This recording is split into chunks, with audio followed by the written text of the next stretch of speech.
Good day all, welcome back to South Africa and absolutely welcome to Patriots of South Africa. So as promised from my other channel, South African Prepper, I will be telling you the story of how a young black Zimbabwean got conned into communism and how communism actually destroyed Zimbabwe. So the story that I'm about to tell you is a true story.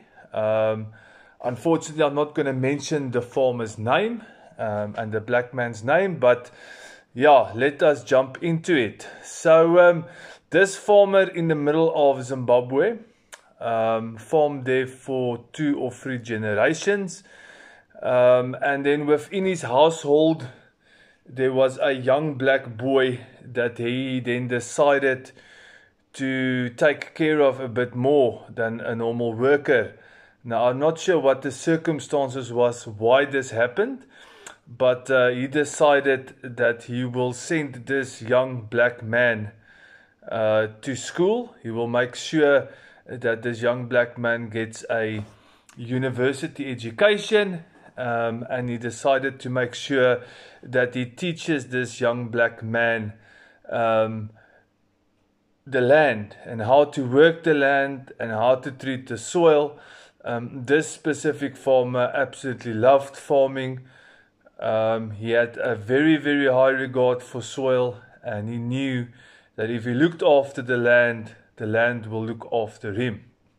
So, young black man in Zimbabwe goes to university, and during that time he almost finished his studies, and then in the early 2000s the Expropriation Act or the expropriation started within Zimbabwe, and then what followed was that the government of Zimbabwe issued official letters to about 4,000 farmers notifying them that they are being evicted from their properties or farms. So it is quite ironic how life works, because this specific farmer that we are referring to woke up one morning. Just to add that this farmer lost his wife a year or 2 before. His children have grown up. They have left Zimbabwe to go and study and to go work abroad. So this specific farmer woke up one morning, and outside his gate was a whole lot of people, including some of the Zimbabwean police forces. And from within the crowd, a young man, suit and tie, comes up to him and gives him a notice. And the young black man that gave him the notice was the same young boy that he took into his home, schooled him, fed him, took him or sent him to university, handed him a note saying that this is now the property of the Zimbabwean government and that he has 2 hours to pack his stuff and he had to go. So this farmer, being alone, went back into his house. He said to them, it's fine, he'll do it. He went back. He literally packed a suitcase, and with the suitcase he grabbed a bag of corn seed or maize seed. And as he walked out the gate, bare feet, the story says, with his suitcase and bag of seed, he walked past this young man and this crowd singing and shouting that they now own this land. As the farmer kept on walking past the crowd, there was on the one side, as the story is told, a group of ladies, black ladies, standing, and they are actually crying. They are not screaming and shouting like the rest of the crowd. And he walks past them and he looks at them and he realizes that he does know these black ladies. So these black ladies, they used to go to the clinic, and this specific farmer used to donate maize to the local clinic for donations to black people in the area that were battling financially and then couldn't provide for their families properly. And as he walked by, he saw this group of ladies crying. because he realized that they realized what is happening. The man that used to donate maize to the clinic for them is now going. He's gone. He's on his way out. So this farmer walks, as the story tells, walks for 2 or 3 days towards Beitbridge, which is the border post between South Africa and Zimbabwe. So he walks, as the story says, bare feet, with his luggage and his bag of seed. And he then crosses over the Limpopo River. Now the Limpopo River, as the story tells, and it's an actual fact, so is riddled with crocodiles. But that specific day, like the story tells, that the river decided to grant him free pass. When he got to the other side, close to the town of Messina, he actually found a job on a citrus farm. But not any job, just a normal labor job where he was picking citrus for the specific farmer and doing pruning of the trees. Over a couple of years working for this specific farmer, this farmer realized that this white guy from Zimbabwe has got an extremely special gift.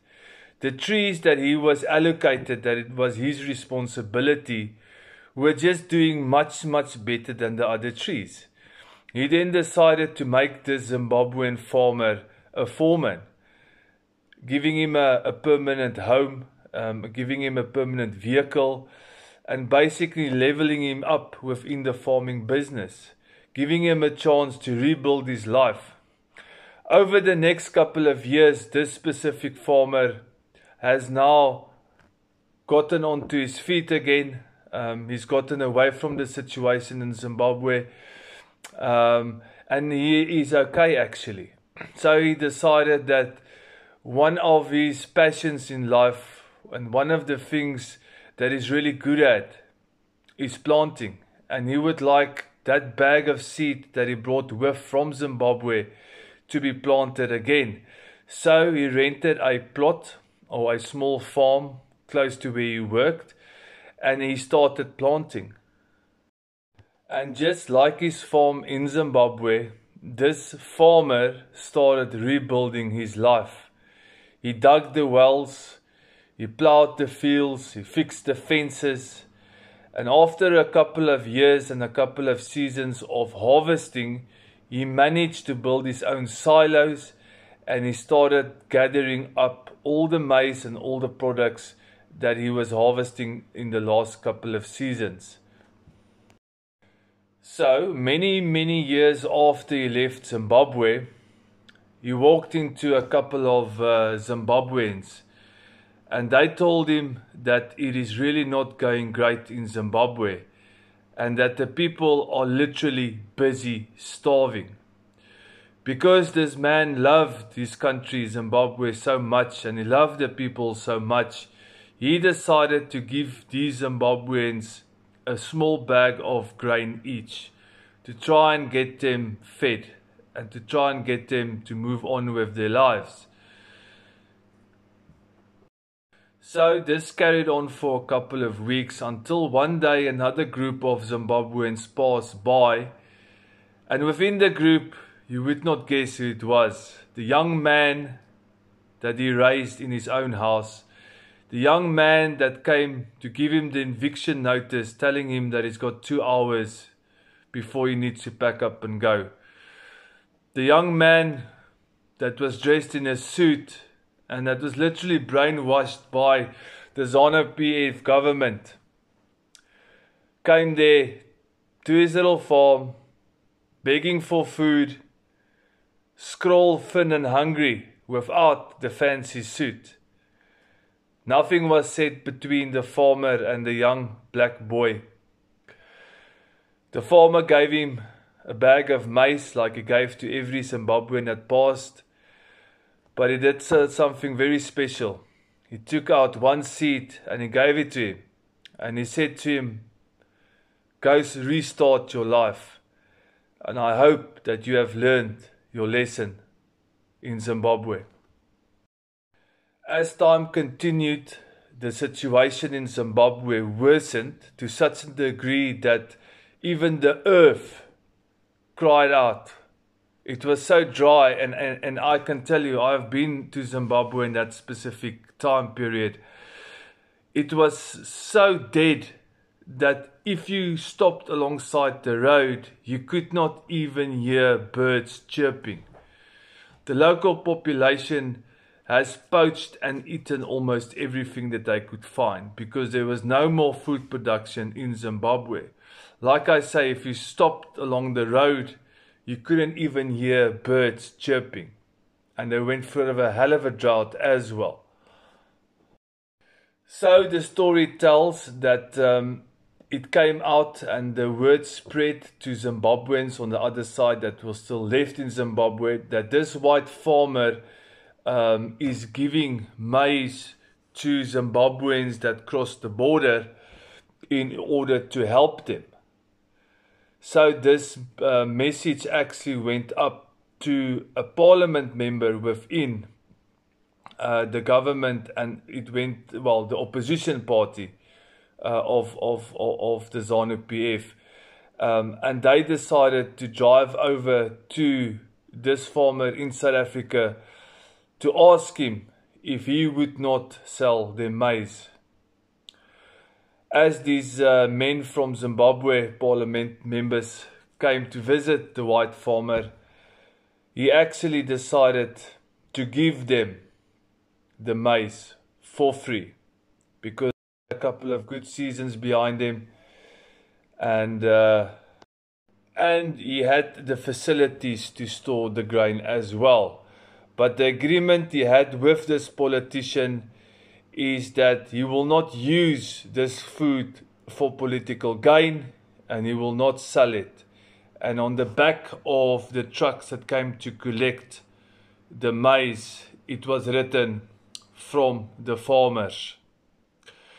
So this story I decided to retell because it shows you the devastation of communism packeted into revolution in Africa and the consequences of this.